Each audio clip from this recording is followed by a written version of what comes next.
Hello, everyone. I'm Shannon Torrance, and welcome to Magic is Real, a podcast focused on proof of afterlife, whose mission is to bring hope and inspiration to others and to spread the word that death is only an illusion. If these interviews resonate with you and you want to hear more like them, you can support the podcast by liking, subscribing, and sharing with like-minded friends. Thank you so much, and thank you for being a part of the Magic is Real family. I wish you peace, light, and love always. Magic is Real listeners. Hi, thank you for being here. Today, I have Dr. Lottie with me. Dr. Lottie is a lovely woman. She is a medical intuitive. She's a naturopath. She's a speaker. She's an author. She is a 2-time near-death experiencer and many other wonderful things. I'm going to let Dr. Lottie tell us firsthand about the work that she does, because I think it's better coming from the horse's mouth, because you know more than anyone what it is that you do, what you're all about, what services you provide. And I'd like to start there, because what I'd like to do is start with what you do now and what led you there. But first of all, I just want to say thank you for being here and welcome. Oh, thank you so much. I'm excited to be here. I'm excited to have you. So what I do and how I got there, quite the story. What I do now, let's start there. Yes. I work as a physician. I'm a naturopathic physician. So I work as a naturopathic physician half the time. And then my other half of the time, I actually work spiritually with people. And I will tell the story how I got on this path. But working spiritually with people, I work because I'm a medium and I can communicate with the spirit world. I'm also therefore a psychic, because if you're a medium, you're always a psychic. But if you're a psychic, doesn't mean that you're a medium. So a psychic medium would be the correct term. And I do readings for people, or I work a lot with people psychically that have come to what I call a crossroad in their life. And we tune into what's going on with that and where they're going, and their natural abilities and how they might not have tuned into those yet. But then I work a lot as a medical intuitive, and I work with the spirit world when I work as a medical intuitive. So it's a combination of working intuitively with people, just like you have a gut feeling that you're going to get sick or you're going to get strep throat. You have a gut feeling or intuition about it. But that's one way of connecting with people. But I also work spiritually when I work as a medical intuitive, because I will get information from the spirit world. So either my spirit guides or sometimes even a spirit that belongs to the client. So they will get so typically how that comes about is I will hear something. The spirit world will say, this person has this medical condition. And then, I know that, okay, if I have this medical condition, I need to do these tests. But there might be nothing that says that that person has that problem, I'm saying, medically. So then I work around that, and I use my medical knowledge, and I'll start asking questions. Hey, I hear the spirit world telling me this disease name. Do you have any of these symptoms? Because I know the symptoms that go along with that disease or that problem. And invariably, this is what happens when I work intuitively. And then we can figure out, oh my gosh, this is what the problem that you have. And it's been misdiagnosed. I can tell, because now they're telling me they've seen 10 different doctors. They've done all these tests. They all come back negative because it was missed, because sometimes the disease doesn't show up on an ultrasound or it doesn't show up on lab work. And you have to have knowledge about those particular diseases and how they express themselves. So it's fascinating, because I'm using my medical knowledge to pinpoint what it is that the spirit world is telling me about the person.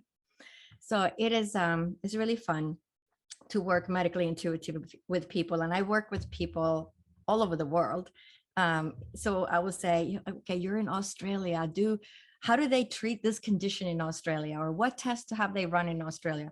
So, and then I'll learn what the medical procedures are in that country, but then I can guide them and say, look for somebody who treats what you have this way. Tell them that I think you have this, and have them run those tests.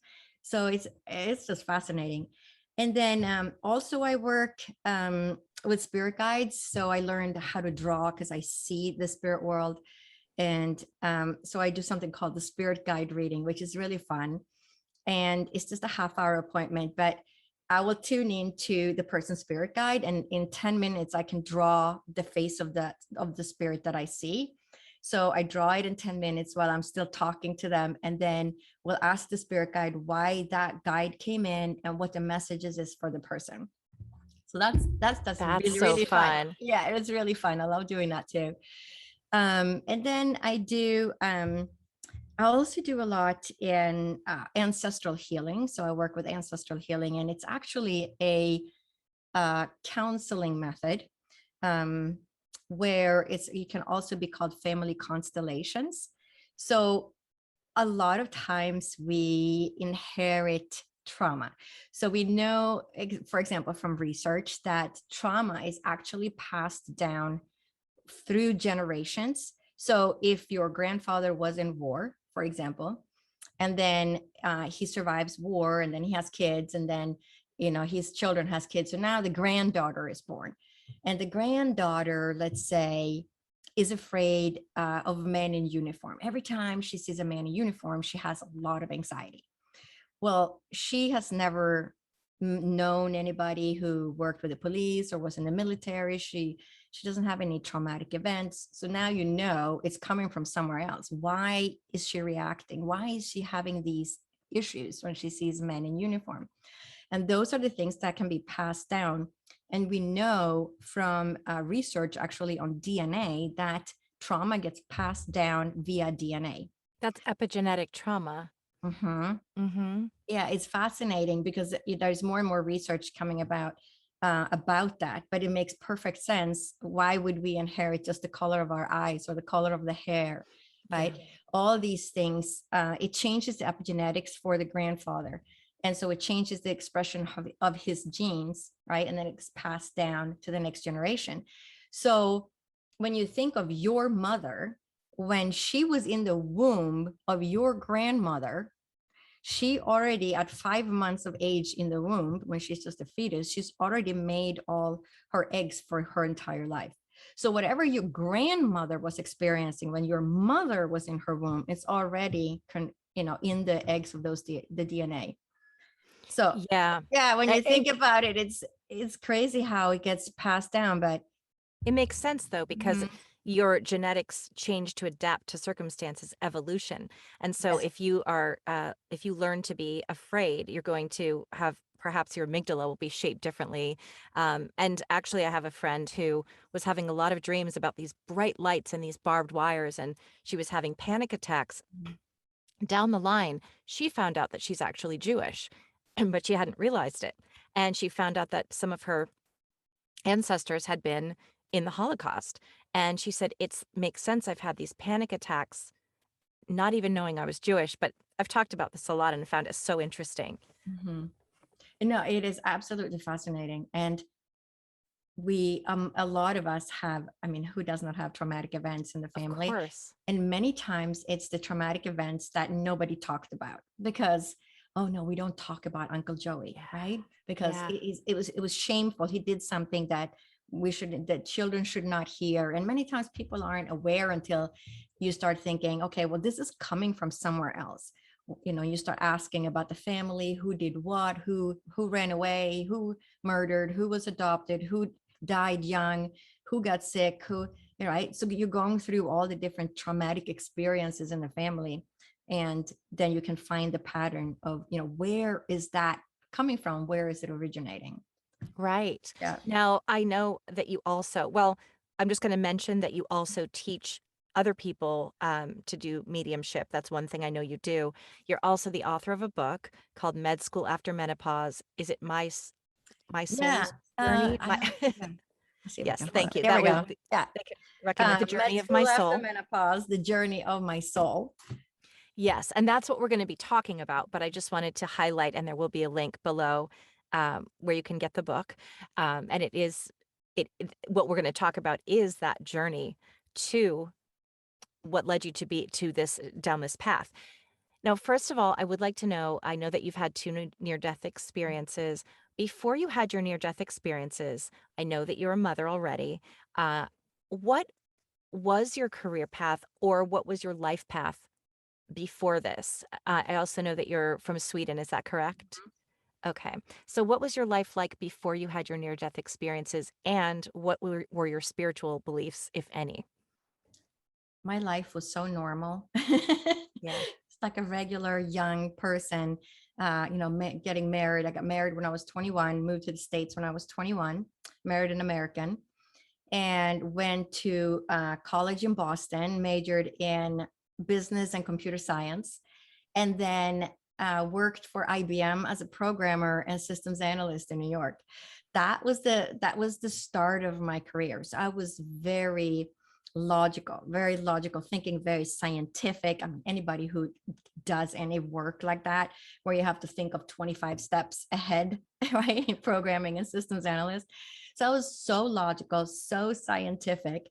And I had my first son. And then we got my husband's job took us to California. So we lived in Irvine and Huntington Beach. I And this lived is in back, Irvine too, and yeah. Huntington Beach, both places. So this was 1980, 1987. We moved to Irvine, and then 1988, my second son was born. And at that point, when my first son was about one, I think I took another leave of absence from IBM, and because we got moved to California. And I said, no, I'm just going to stay home for now because it was so hard to find daycare and nannies, and just a struggle.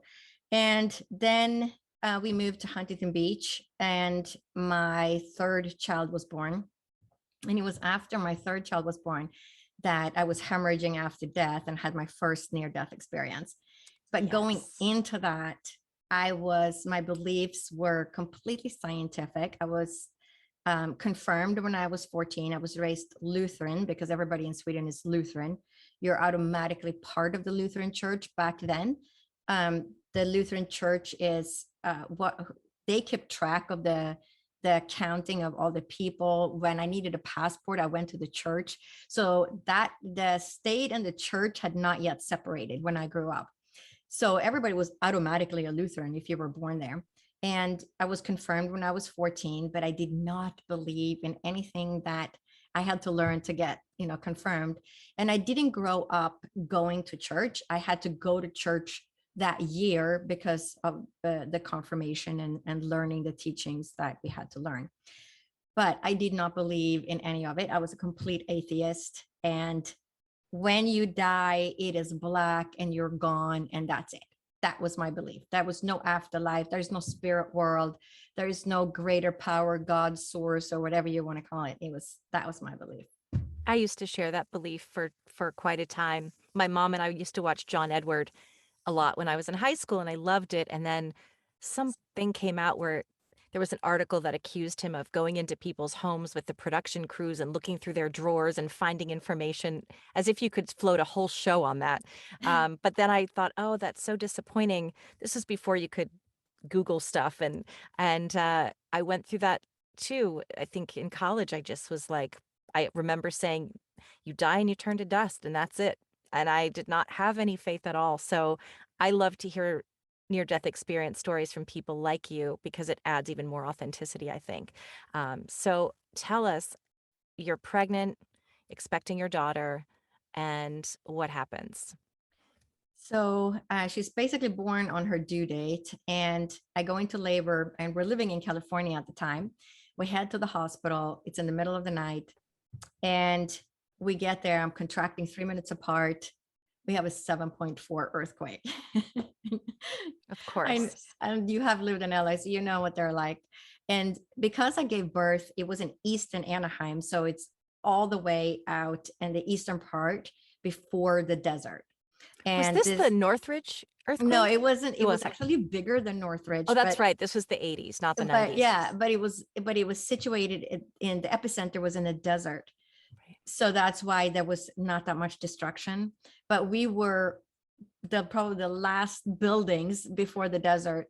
So, and the hospital I was in was a Kaiser hospital, and it was built on rollers. It was a new hospital. So the whole building is just swaying. So here I am contracting 3 minutes apart, and we have a 7.4 earthquake. And the reason I'm telling the story is because there's a difference when you think you're going to die. And at this moment, I thought I was going to die because the instruments on those metal trays in the hospital room were just levitating up and down like this.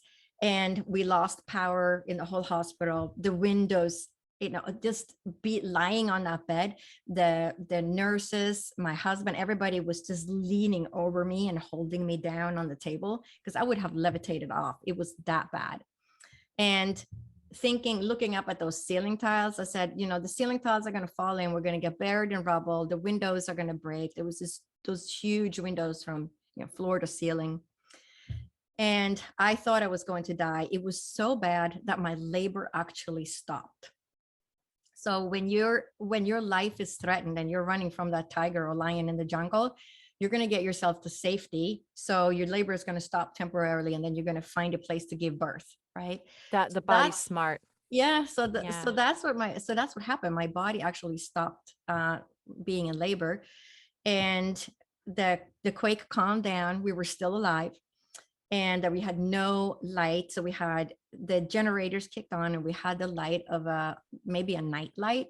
So it was really dark in there. And about half an hour later, my labor started back up, and I gave birth to my daughter. Well, then we had the second quake hit, the 7.2 earthquake. And this poor man that came in to draw my blood, his eyes, I thought they were going to pop out of his head. He just looked so scared. And we're all like, oh, don't worry, this is not so bad. You should have been here for the first one. Yeah. But he had come from the western part. So he was further away on the first quake. So to him, it was a much stronger quake. And then they gave me the baby to hold. And I just, leaned backwards and just screamed, like, take the baby, take the baby.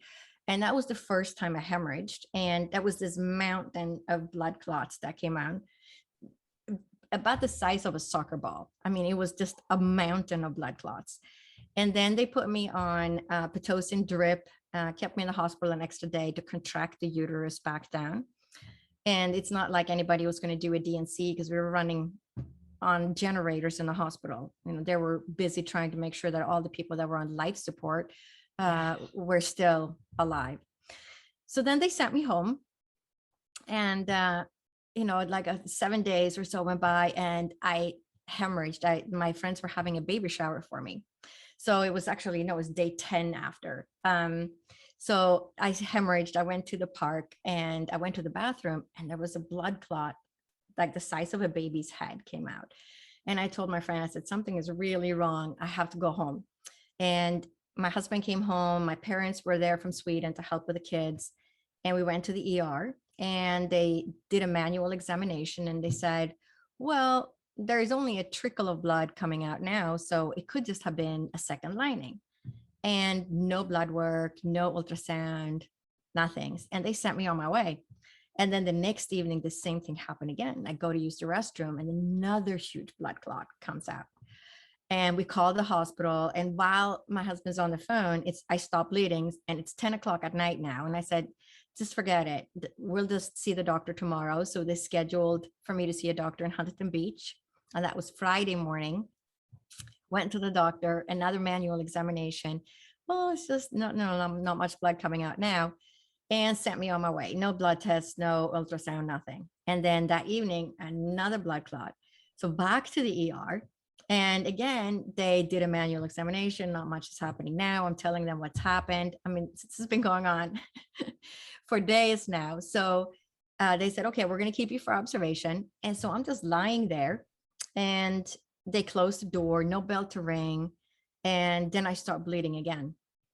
And luckily, this nurse decided to check on me. So this is the nurse's intuition that brought her, oh, I should probably check on this woman. So she comes in and she sees how much I've been bleeding. So I hear the call in the loudspeaker, OBGYN stat to the ER, OBGYN. So I'm lying on the bed thinking, wow, this is great. They finally figured out something is wrong. And this elderly man comes in jogging in. I mean, he's out of breath. He's probably run through the whole hospital, and he looks like he's in his 50s. I'm, 34 at the time, and living in Huntington Beach. It's June. So I'm tan, I'm young. I look probably 22 to him because I looked really young. And so I don't look sick, right? I look healthy. I'm tan and a young woman. So he comes in, they do an examination. And as they're examining me, another blood clot comes out. And that was the tipping point, because now it's the 5th time in 3 days. And at that point, I try to sit up and I try to tell him, I said, I don't feel too good. And so he just pushes me back down on the bed, and the room fills with people, and they're starting to tip the bed backwards. So my head goes down and my feet go up to bring the little blood I had left in, to my heart and to my brain. And there is a nurse on my left that's trying to place an IV. And the nurse on my right is measuring my blood pressure. So then I just remember thinking, what is taking her so long? Like, how come she can't get into my eye, my veins? But now that I've gone through medical school, I know that when you get into shock and your blood pressure falls, it's the veins start to collapse, right? So it's really hard to get in. So she's struggling to, get a blood return on her putting the needle in my arm. And I just start feeling like I'm falling. So it's like free fall, a feeling of jumping out of an airplane and without a parachute, and you're just falling. And it's probably my blood pressure is just falling, right? So I feel like I'm falling. And they keep tipping my bed, so I feel like I'm upside down by now. And the nurse on my right quotes my blood pressure, and then she yells out, 50/15, hurry. And now I'm below where you can support a heartbeat, really. And then I keep falling, and it's shortly after that the nurse yells out 50/15, hurry, that I know that I'm dying. And that feeling of knowing that you're dying is very different from that feeling I had when I gave birth, when I see my life flashing before my eyes and I'm thinking, oh my gosh, this is it. I'm going to die. Right. And you think you're going to die. You're in one of those situations. And a lot of people have probably experienced that, being in car accidents or other accidents. You're thinking, oh my gosh, this is it. But this was very different because I was completely aware of the fact that I was dying. And so there was this knowledge that this is it. I am actually dying. And at that point, when I'm lying on the table, knowing that I'm dying, there was nothing left for me to do than to pray to God to save my life. And I laugh at it now because it's that desperation when you have nothing left and you're just praying that there may be something out there that's going to save you. And I'm on this table and I'm just praying, saying, please let me live. I have 3 children under the age of 6. I had a 6-year-old, 3.5-year-old, and a newborn baby. They need a mother. I'm just thinking, my husband is never going to be able to do this by himself. So like these kids need me. They need a mother. Please let me live. And it's shortly after that I'm holding on to my soul. And I have this sensation that my soul is starting to separate out from my body. And I'm just holding on to it as hard as I can. But it's just in a split second, because it happens so quickly that 1 second I'm inside my body, but the next second I'm outside. And so it's just it's faster than my little earthly brain can actually comprehend, because it's so instantaneous. 1 second I'm inside, the next second I'm outside. And I've had people ask me, do you know how you separate from your body, through your crown chakra or heart chakra? And I have no idea, because it's instantaneous. You're in and then you're out. I heard you say that you said my soul popped out of my body. And I Mm-hmm. hear that from almost every single person. And to me, it always feels like the champagne cork popping out. Everybody Yes. says it the same way. So it's really Yeah. interesting. Yeah, that's fascinating. I haven't thought of that. But you're the one who's interviewing all these people with NDEs. Yeah. But it is, you just pop out. It's like a champagne cork. It just pops out. And at that point, I found myself floating above my body a couple of feet. But now that I was outside my body, the first thing that I thought of was, wait a second, how can this be?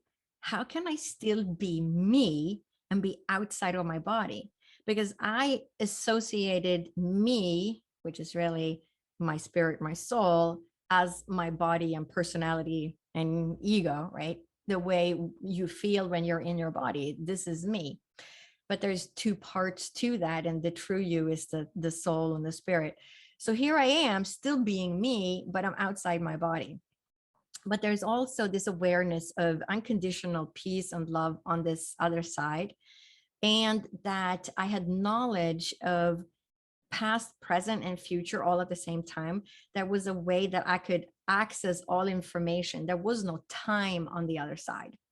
But then there was also an awareness that I belonged to that body that was lying down there. That was my body. That was my house.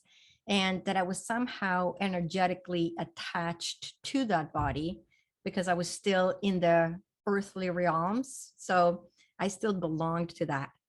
And then, and again, in a split second, I got sucked back into my body. And the best way I can describe it is the Santa Claus movie when Tim Allen goes through the chimney and he just gets sucked back in, because he was like that. He was just like a vacuum cleaner force that just sucks you back in. That is a wonderful movie that Uh, I just saw it recently, and I said, this is actually a delightful movie. yeah. Yeah. And so that was my first experience, my first NDE, and then my second NDE is very different. Well, you tell me, because I know that we've talked about the fact that after you had this near-death experience, you developed abilities. And did you? I want to ask you before we go to the next near-death experience, because I do want to hear about that, obviously. Did you start to notice these types of things, a greater perception right after the first one? Yes, Okay. the very next day. So here I am in the hospital. So now they're of course keeping me. Oh, we have Right. to, keep you overnight and, do all this monitoring and all this stuff. And so I'm lying in the hospital room thinking, what was that? And I'm so sick. I can't even keep my head on a pillow. My head is just pounding because I have so little blood in my body and the shock and everything that happened. And so I'm lying in the bed, and the next morning I wake up and I'm so worried still that I'm somehow not going to make it, and what's going to happen to my kids, and am I going crazy? What was that experience? And I'm outside my body and I'm thinking maybe it was just some kind of hallucination, but it was more real than real. Maybe I'm going crazy. I mean, I was really, did not really know what to believe had happened, because I had never heard of near-death experiences, and I didn't believe in God or any afterlife. And I was afraid of saying anything. The nurse came in and said, did anything happen yesterday? And she was kind of, and I Oh, was she so, did. and I was so afraid of telling her. And I said, oh, no, nothing happened.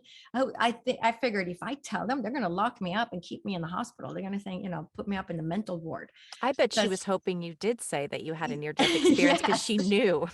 because she knew exactly, but I didn't. I had no knowledge, so I was afraid of sharing it. Yeah. But that very next day, my sister-in-law had passed away 10 days earlier. And I knew that she was in the left corner of my ceiling, and I could hear her. And she said, everything's going to be okay.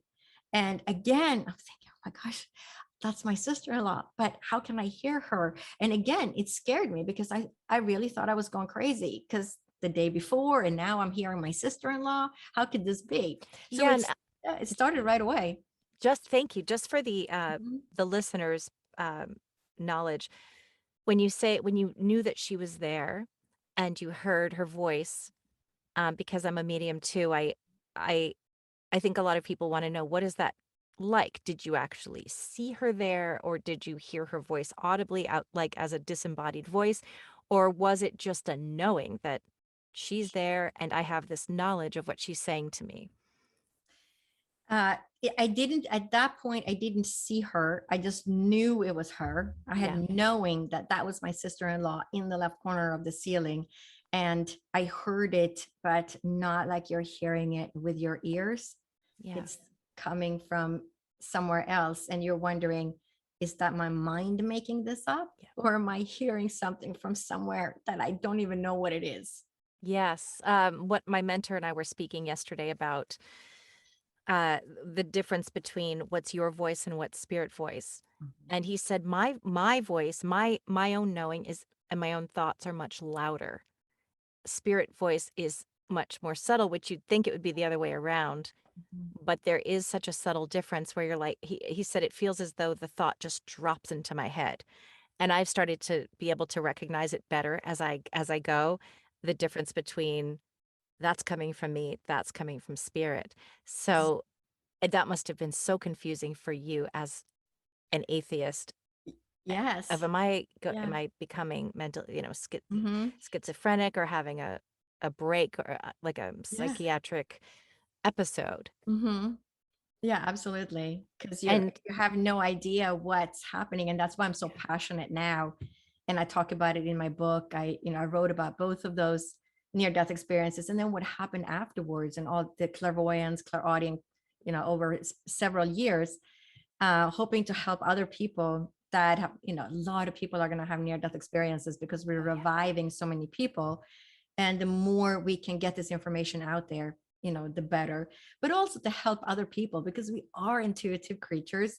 And I hope that, I have messages and little exercises at the end of my chapters in the book to help people bring that intuitive mediumistic skills out of themselves, because it's, like you said, we talked before, and everybody has this ability. Mhm. Everybody's not going to be a working medium, just because you can sing doesn't mean you're going to be a Yeah, performer. Just because you can paint doesn't mean you're going to be having yeah. be selling your art.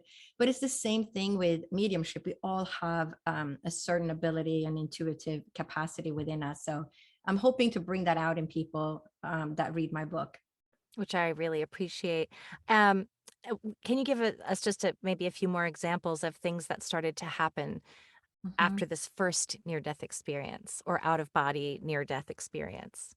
Yes, after the first one, I'm thinking the second near death experience was 2 years later. Yeah, and you can jump right into that if that makes more sense in terms Yeah, of the storytelling. I had a lot of electrical interference over those first 2 years, and I was also really sick. I had something called bone marrow suppression, so was covered in bruises. My immune system was really low, so I got really sick, which is also common. And my soul, it was as if my soul wasn't merged back in. And I don't know exactly if it was a soul merging problem, as I call it. Did the soul not get back all the way in? Or was it just because I was so sick and I had bone marrow suppression? So if I put my knee on the floor to help my kids with their shoes, I would get a bruise on my knee just from having the knee touch the floor. So, and I was really sick. I had a stool in the kitchen because I couldn't stand up long enough to cook dinner or lunch for the kids. So I sat at the stove to cook because I would get faint if I stood up. So I was really sick, and I would get, pneumonia every year or every 6 months. And it was quite a time. So those first 6 years, it took 6 years to sort of get out of that. But 2 years after my first NDE, so now I'm still really sick and I'm bruising and I feel faint all the time, and I'm holding my soul, trying to make it not leave. And it's the feeling of when you lay a puzzle and one of the pieces stick up and you have to push it down because it's sticking. That's the feeling of the soul. It wasn't all the way merged in. Pushed in. Yeah. Yeah. And I have a lot of electrical interference. All my watches stopped. And um, by now I have, 16 or 17 watches in my drawer because sometimes the watch would start ticking again. So I could wear it for another week. So I just rotate them. But in the beginning, after my watch stopped right away after the first near death experience, and I wasn't well enough to even make it into like a Target store, which is like a Caldors on the East Coast, Mhm. where they sell the watches are right inside. Typically, the entrance is really close. And I picked out a watch and I wore it. And then, a week later, it stopped. So I brought it back and returned it, got another watch, same one, wore it for a week and it stopped. Brought that one back, and now it's becoming really embarrassing because the lady is telling me they haven't gotten any other watch returns. It's just mine. Right. Get a different watch, wear it for a week, and it stops. So at this point, I tell my best friend, and she just laughs and she looks at me and she says, "It's not the watch, it's you." Yep. And It's so, like it's your vibration is Yes, almost too high. yes, something happens, right? But and this is a common problem with people who have had near-death experiences. And IANS, the big organization, International Association for Near-Death Studies, they have lists now where they have researchers all over the world. It's a very large organization, and they have lists of the different psychological changes that happen in a person, but also physiological. And this problem with stopping watches and turning on televisions like I did walking by are very common with people who have had that experience. So here I am 2 years later. I'm really sick. So I get bruises. I can't stand up. My soul is always feeling like it's going to leave. And I often wake up at night and I have to take my head off the pillow and put it, straight on the mattress because I'm just feeling faint, even though I'm just lying down. And I just feel like, oh, I'm going to pass out. And so this one night, this happens. I take my head off the pillow and I keep holding on to my soul, like, don't leave, we're not going to leave. This is just my life. And it's been like this for 2 years now. So I'm just used to this existence. This time I couldn't hold on to my soul. So it just pops out. And I always joke about this because to me, it's like I didn't get the full message the first time. So the spirit world is okay. We're going to do this again. We'll do it like in the middle of the night, So we got to get this other message to her because it's the second near-death experience that really activated my life path. And even to this day, 27 years later, that message is still with me. And everything I do, everything I teach, everything comes back to this experience. So this time I just tumble through darkness. There's no tunnel there. I don't see the light at the end of the tunnel. I just tumble through darkness. But then I get to this place that I call the mid station, only because I knew there was an awareness, I should say. It's not like I could see it, but I was aware that you could go higher and you could go lower. So it's like stepping into an elevator with 100 floors and you get off at floor 50, right? So I knew you could go higher, but I don't know what it looks like up there. And you could get off that elevator sooner. So I get off at the station that I call the bouncing station because I got sent back. So you get there by mistake or whatever, and then you get sent back. So I arrive and I hear the most beautiful music you can ever imagine. And you can't make this music on the earth plane. I've tried. And we had a synthesizer at the time with over 200 sounds. I tried every single sound to see if I could make it, find that sound that I had heard. It doesn't exist on the earth plane because it's more beautiful than any music you've ever heard. And I'm wondering where this music is coming from. So I look to my right and I see a log cabin. Literally imagine a log cabin floating in the sky on its own. And it's just funny to me what people see. Some people meet their relatives or see, fields of flower. I see a log cabin. So I open the door to this log cabin. I don't have a body. It's just, I'm in spirit form. And I look inside, but it's empty. So I'm really perplexed. I'm like, wow, where's the music coming from? So I look to my left and there is another log cabin, but it's the exact mirror image of the other one on my right. So I open the door to the log cabin on the left, but it's empty. But then I become aware that the music is really coming from behind me, but it's also this growing light. Imagine like you're going to get a new car and they have those spotlights at the auto dealers and you're standing in that spotlight. All of a sudden you realize they turned on a spotlight behind you and you can sense all that white light. So that's the sensation I have. And there is this growing white light that's coming from behind me. But then as I turn around, I'm seeing this most magnificent white light, but it's like I become part of the light. The light is just everywhere as far as you can see. It's just you're submerged in the light. So it's difficult to explain because there's no words really to try and convey the feeling or the sensations of this. But imagine you're in this spotlight, but you're submerged in it and you're just sort of part of the light. You're in the light, but this light is just unconditional, pure love. So it's like you're enveloped by pure love and light. But the music is coming from the light. And in the light, there is an outline of angels, and the music is coming from the angels. I don't believe in angels. And so I'm like realizing this as I'm experiencing. I don't believe in angels. Why am I seeing angels? Right. So it's fascinating because it's things that I didn't believe in. And that's actually what I'm seeing. Instead of somebody who has believed in angels, believe in religion, you would expect them to have sensations like this, or this is what they would experience. But for me, I didn't believe in any of it. And I still struggled with my first near-death experience, thinking it was just hallucination. It must just have been my brain. This can't be. And here I am having my second experience.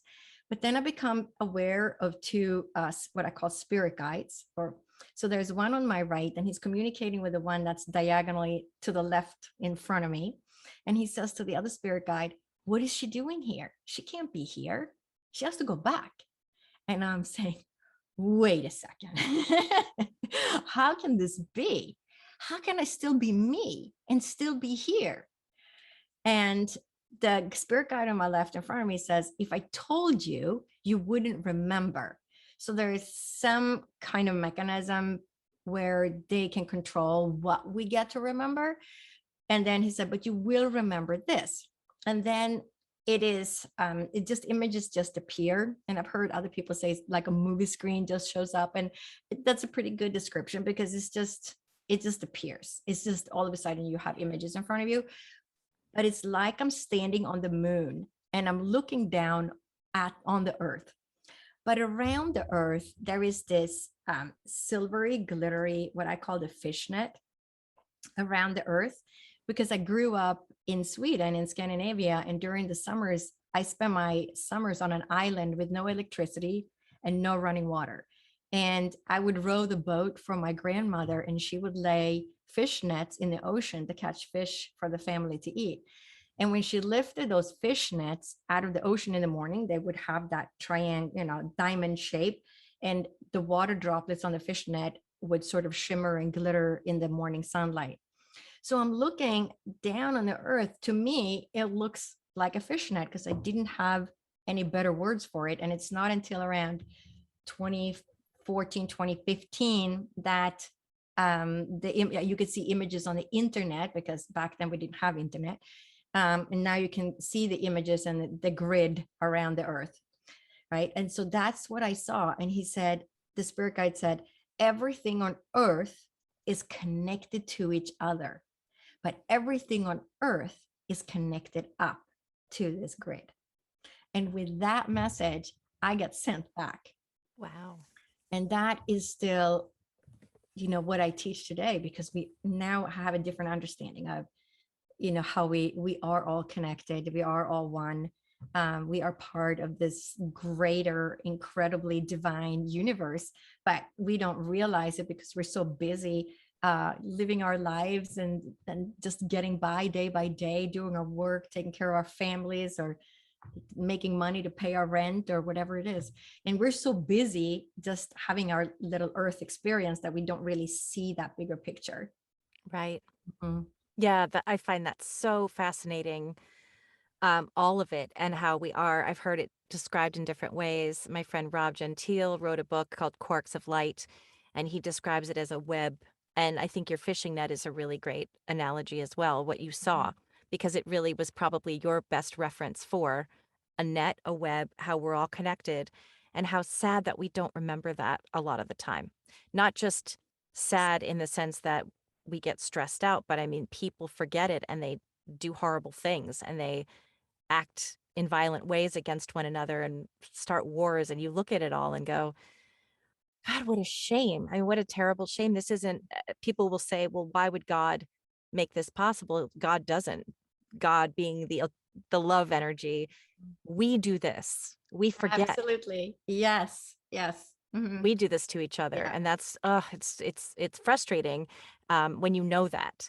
And I also wanted to know, in between your death experiences, you still thought that you had just had a hallucination the first time. Yeah. And then when you started having these electrical things and these hearing uh, spirits speaking, what did you attribute that to during that time in between?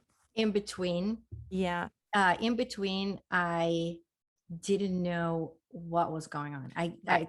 I really struggled with trying to make sense out of it. Got it. Um, my mother-in-law told me you had something called a near-death experience, Ah, and she brought me Raymond Moody's book, Life After oh, Life. got And it. so, yeah, and so I started understanding that I had some kind of spiritual experience, but I still had some really hard time connecting with that experience, or that it was true, right? Yeah, Because I'm still thinking, okay, I had a spiritual experience, but it was still just my brain. yeah, All right.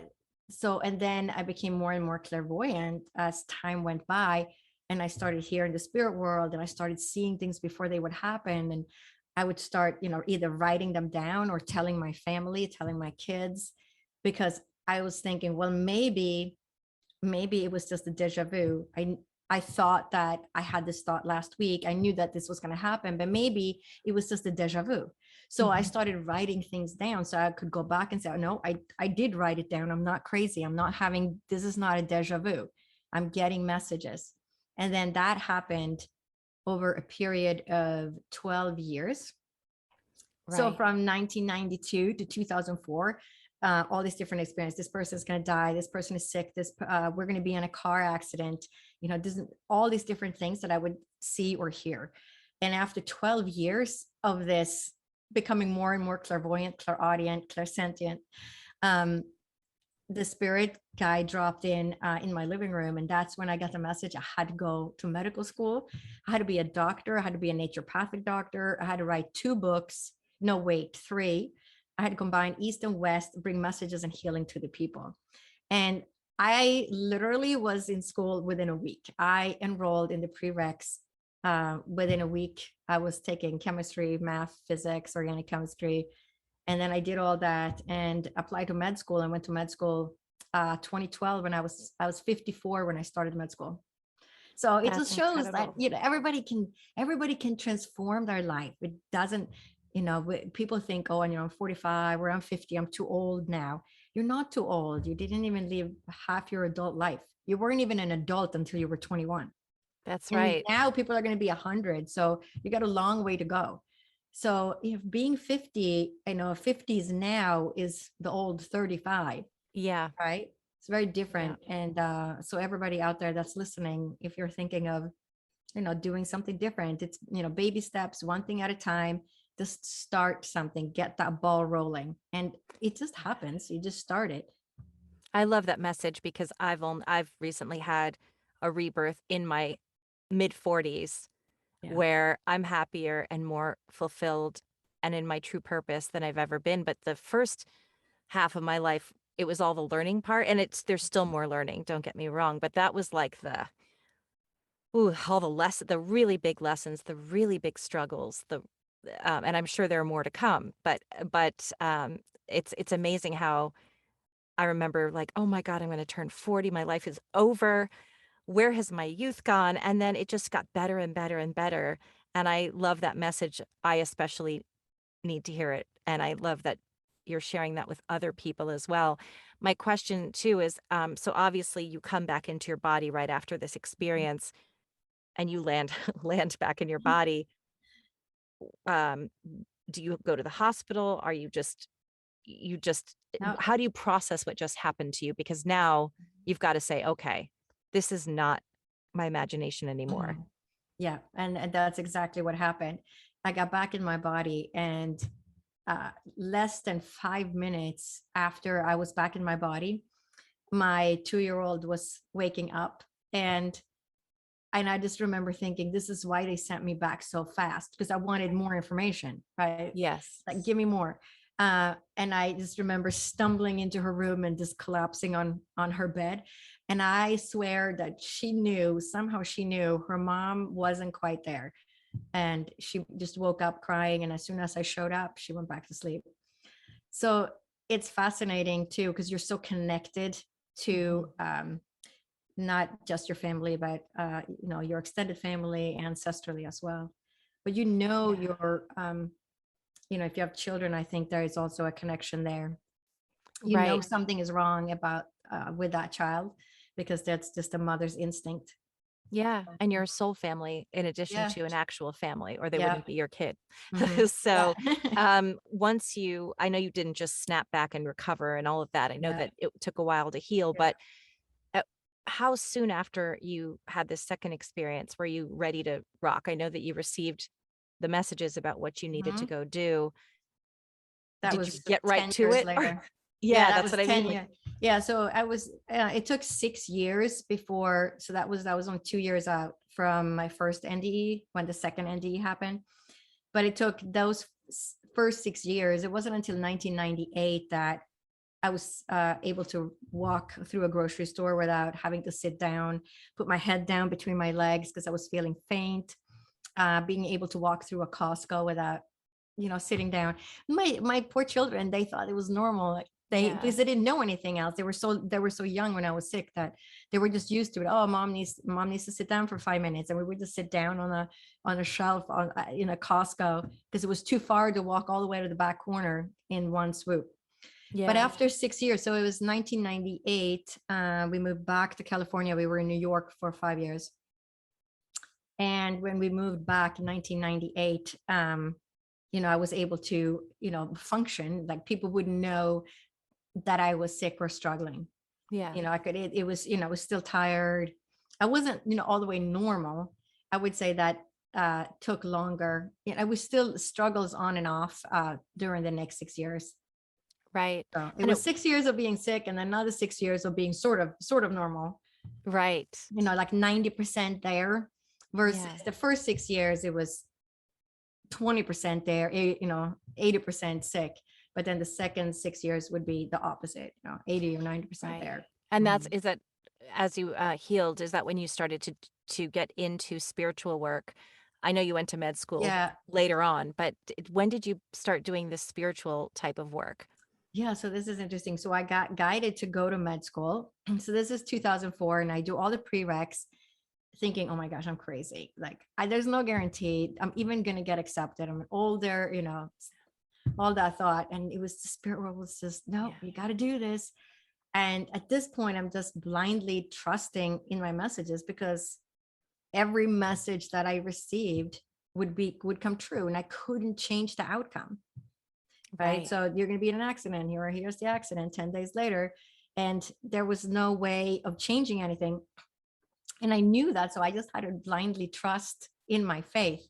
Mhm. But it wasn't so all these messages and clairvoyant and knowing things, and it was just just knowing what's going to happen, or this person's going to get sick, or going through med school too. I would know things about my patients before they would tell me.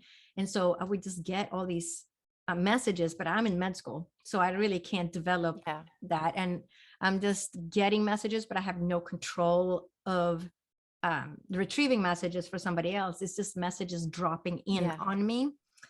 So it wasn't until I got out of med school. And as soon as I got out of med school, I graduated in June, and then we take the boards in August. So, in going through med school, you take the science boards after 2 years, and then after 4 years, you take the clinical boards.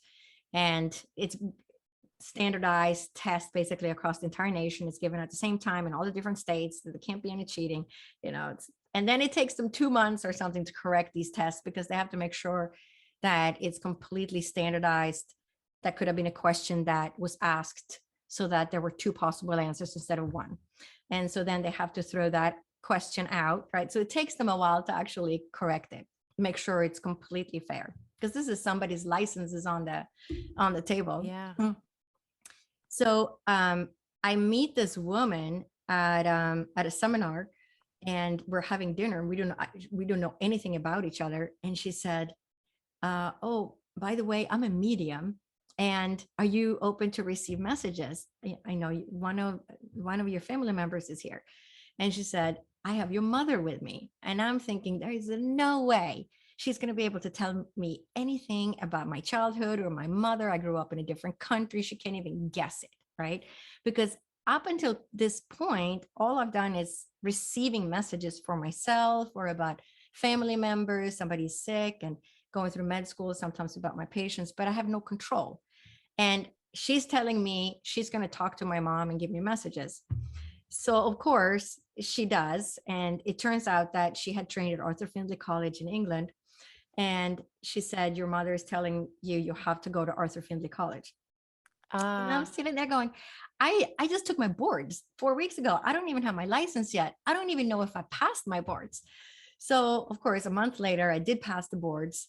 And 6 months later was the first time I went to Arthur Findlay College. And that was in March of 2017. And then I went back, several times within 2 years. I had been there 5 times. And every time I went, I would bring it, more and more information would come. And I started understanding that, oh my gosh, you can do this for other people.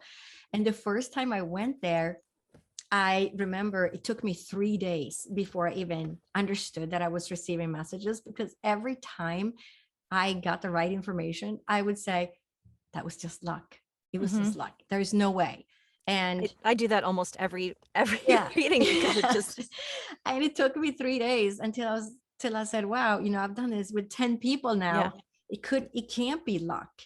And then now I understood that, but it's just training. You have to fine tune those abilities and then learn to trust it. And you think that, things sounds crazy that you see. And I remember one of the first things was I saw this young woman's grandmother, and I had no idea where this person was from, because people come from all over the world. So it could be anywhere in Europe, South America, it could be Australia. I have no knowledge where she's from. And I look at this young woman, and this is the day now I'm starting to understand, oh my gosh, I'm really getting messages. And I looked at her and I said, wow, I bet she doesn't have anybody in the spirit world. She looks so young. Maybe her grandparents aren't even, in the spirit world yet. And I said, okay, I have your grandmother with me, and she's, this is what she looks like, and she's old and she lives in this elderly home, but when she was younger, she lived on a farm. And now my brain is thinking, oh my gosh, you're making this up. And I said, there's not these hens running around, that is a fence, and there's horses out there, and all, there's pigs out there with the hens. And she keeps showing me a cup of coffee, and she has this big country kitchen, but you open the door and you see all these animals. And I'm thinking, this sounds like a Disney movie, right? Yeah. And I said, now she's showing me this cake, but the cake looks again like a Disney cake. It's those layers on the cake, 3 layers, whipped cream topped with red cherries. And I'm thinking, I'm losing it. But if I don't tell her, I will never know, and I will never learn. I'm here to learn. So I'm just going to say it, even if she thinks it's crazy and I make a fool out of myself. And then I told her, what I saw. Turns out, she said, yeah, that's all absolutely true. I grew up next to my grandmother. I went to her house every afternoon for a cup of coffee. And that's why she kept showing coffee, because it was their connection. The cake that she showed you was the cake my grandmother always made for me on my birthday. And yes, she lived on a farm. And yes, we had hens and pigs right outside the door. And everything I had told her was completely accurate and completely true. But saying it, and you're learning about it, your mind comes in and you start questioning whether you're just making all this up, because you're learning to separate where it's coming from. Is this information coming from my own brain, or is it coming from somewhere else? And that is the process of learning to work as a medium and becoming a working medium. I think a lot of it is just learning to separate the information, because in the beginning, we're not sure where it's coming from, because we're not used to, we haven't fine-tuned it yet. So now when I work with spirit, I say, okay, so I have this person, I ask them to come closer. I know who it is. And they always come on my left for me. They're always right here. So it's just, you get used to working a certain way, and the spirit world knows how you work, and they come in and communicate. But in the beginning, it's hard. It is. I love that you talked about that, because I think if you're a medium, it's like you totally understand that. And I think people often expect mediums to say, I see your grandmother right in front of you. I see her standing there. And that isn't how it works. And I was speaking with my mentor again, as I said earlier, and we talked this morning and I said, yeah, he said, I think you're just waiting for it to be something else. Like you're waiting for it to be bigger, because he's like, I watch you read and you get this really great information and it's very clear, but it's almost like you don't believe it because it isn't some magical experience. It's just, and I said, yeah, what I've learned is it's telepathy. When you go to the other side, you communicate via telepathy because you don't have a body and everyone speaks different languages in this earth. But Yeah.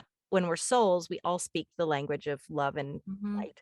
And so it's more just information being plopped into your brain. And that's all mediumship is. When I say I have your grandmother with me, I don't technically, personally, some people can see spirit. That's Mhm. rare. I don't see them. I Mhm. just know they're there. It's Yeah. just, I just know I just know it. And I Mhm. know they're there. Often I'll just know their name. I don't know how they're telling me it, but I just know Helen. I'll just hear Yeah. Helen. I'll just be like, Yeah. there's someone here named Helen. And they'll go, yep, I know who that is. And Yeah. it's such a subtle, we were talking about the subtleties. And that's why I studied with Arthur Finley, but only via Zoom so far because of COVID, but it Yeah. is my bucket list to go there. And Yeah. I'm planning to go there to study with Arthur Finley School, college. They have Mhm. great teachers there. And what you learn, no matter who you study with, is to really just trust the process. And it isn't so much that you learn how to do mediumship. Yes. It's to understand that we're all doing mediumship all of the time. We just have to tune into it. It's like changing a radio station and just tuning into the right station and recognizing that, oh, that's a spirit message. I didn't just have that thought randomly. And that's when you start to realize that so many of our thoughts are divinely inspired, which is so exciting. Not all. And I think some people get into the habit of going, my guides are telling me, or it's like a Yeah. lot of it's just not everything is your guides telling you something. Yeah.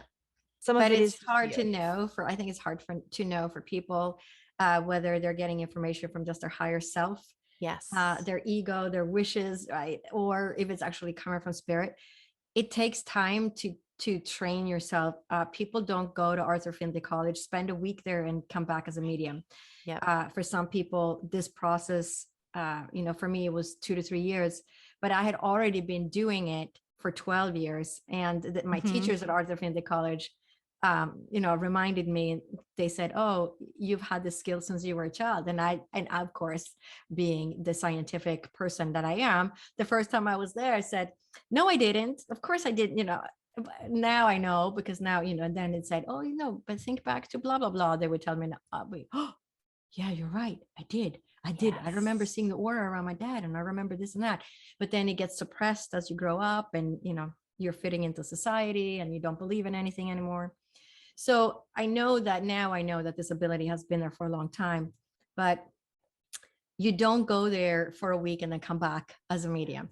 For some people, this process is 10 years and they will still not Mhm. be able to work as a medium, but it may just be a spiritual evolvement, personal evolvement for that person. They're not Yes. meant to be working as mediums. Anybody can go to Arthur Findlay, but don't expect to be a medium in a week, because the people who are Right. working as mediums have practiced for many, many years. And I had already been doing this for like 16 years easily, working with spirit and trusting the messages and all that. Yeah. It started 1992, and I went to Right. Arthur Findlay in 2017. So that's a lot of years later. And that was an evolution of the clairvoyant and clairaudient abilities that took place over many, many years. So it's not like in 1 week, you all of a sudden know how to tune into spirit world. So Yeah.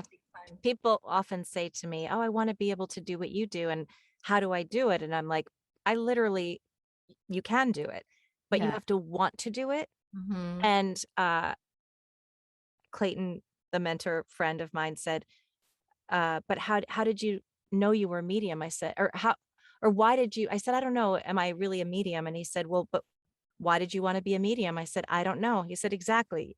When you're pulled to it, you're pulled to it. And what, I tell people is I literally do this every day. Mm. It says, and probably to the point where I could even maybe spend less time doing it, except I sit in the power every day. I do readings several times a week. I take classes. I never stop because I'm always working on getting better at Yeah. it. And I still only take donations because Mhm. I'm pretty much now like 9 out of 10 in terms Mhm. of being able to do it. But that the times where it doesn't work as well, I start to go, oh, should I even be, Mhm. I don't know if I'm really ready for the big time kind of thing. And the thing Sure. is, you can always learn more. And I have epiphanies every single day, right? Mhm. Every day I'm like, oh, it just clicked. I get it now. Or I understand now that I was in my head too much there. And so I think that's what's so interesting, that hearing even you who have had a near death Yes. experience, and I hear most people I've spoken with that have near death experiences come back. I don't think it's so much that I don't think they're given powers. They're just reminded of who they really are. Yeah. Once you see to the other side, which is really not another side, it's here. We just don't see it. It's removing the veil. And once that, it's like you can't unsee it. What would you say Yes. about that? Yeah. Yes, you can't unsee it because your life changes dramatically when you have an experience like that, because all of a sudden you have a frame of reference to what life really is, Yeah. and you change so much. You become, there is the divorce rate for people who have experienced a near death experience is really high. I think it's somewhere around 80% Yeah. within the first 7 years of one of the partners having a near death experience, because you change so much. Your views of who you are and how you fit into the world is completely different. I'm a Yeah. completely different person. My life is divided, the first part of my life and my second part of my life, because before my first NDE, it started at that date. That's, up until that time I was this person, and then now I'm this person, because you become somebody different. That makes sense. Even um, you've talked about IONS, and it's a wonderful organization. You do not have to be a near death experiencer to be a part of the events, the workshops, to just be a part of the community, because it can even be you had a spiritual awakening, as I did. And I just left an 8-year relationship. And I think so much a part of us growing apart was my spirit. I mean, there was a lot, there obviously were other reasons, but it was also that spiritual awakening. And suddenly we just were not on the same Page. plane. And I don't mean to say I was above or anything like that. We are just on different, it was just different vibrations Yeah, and different track.